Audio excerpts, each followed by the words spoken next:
Alright guys, gonna show you guys how to open the Double Serum from Clarins after it kind of runs really low, okay? So if your wife, your girlfriend, you know, have this and they want you to help him, it's very easy. All you need to do is get a plier ready, okay?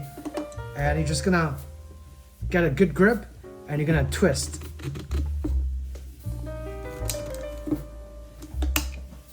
And once you finish twisting, it just pops open, okay?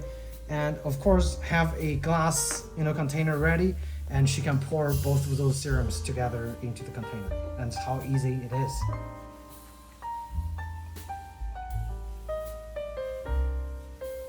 All right, so basically it's best to just pour it and leave it at an angle overnight. All the serum will come out, okay? And that's what we're gonna do.